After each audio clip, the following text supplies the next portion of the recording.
all lymph vessels from the lower part left side of head, left arm and part of chest are taken into the thoracic duct, and via thoracic duct it enters the venous system at the junction of the left internal jugular vein and left subclavian vein. So this is the case of left side. And then lymph from the right side of neck and head, then right arm and part of right thorax are they enter the right lymphatic duct, and finally that enters the venous system at the junction of right subclavian vein and internal jugular vein. Now, what is the composition of lymph?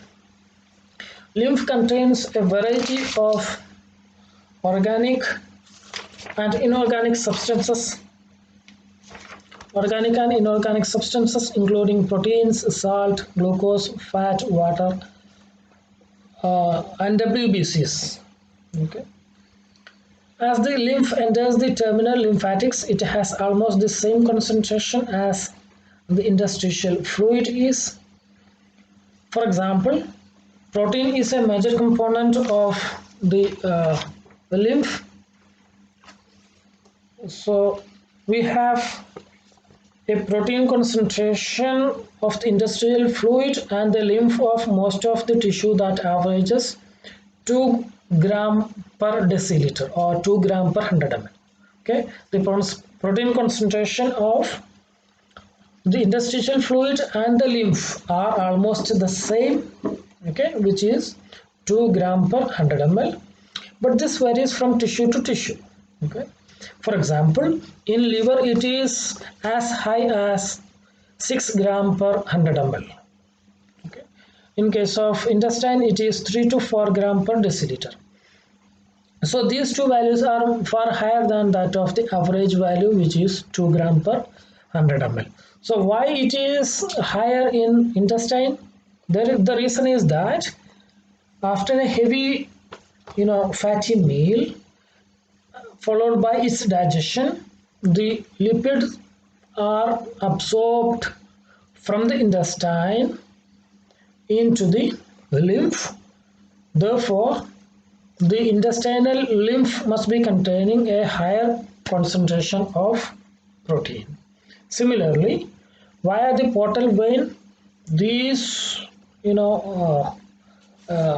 lymph enter the liver, and therefore the concentration of protein in the liver lymph should be very high. Okay, so at an average, but the thoracic duct, okay, is the final main lymph vessel, which contains 3 to 4 gram per 100 ml of blood, which is the protein concentration in the thoracic duct. So it averages between 3 to 4 gram per deciliter. Okay, because it is a mixture of lymph from various tissues. It is high in liver, it is almost the same in intestine, whereas it is much lower in most of the tissues, which is 2 gram per deciliter. So when they are mixed together in the thoracic duct, the protein concentration is 3 to 4 gram per 100 ml. Now various other nutrients, most of the absorption of nutrients from the gastrointestinal tract, particularly fat. Okay, so fat in the lymph of thoracic duct is about 1 to 2 gram per deciliter or 1 to 2 gram per 100 ml after a fatty meal. Then there could be particles present in the lymph, like bacteria. They are taken into the lymph, then into lymph node, where they are filtered and destroyed within the lymph nodes. Now, what is the rate of lymph flow through the lymph vessels?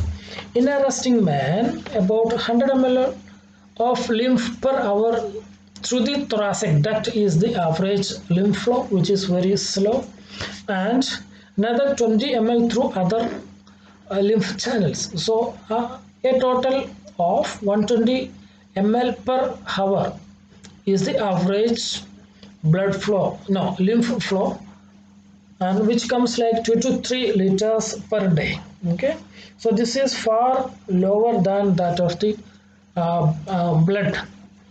Okay, the average blood flow through the aorta, the main blood vessel, is like 5 liters per minute.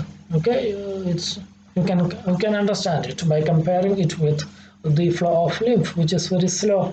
So this is mainly because of the reason that the blood flow through the lymph vessels are quite passive. There is no very powerful pumping mechanism is operating.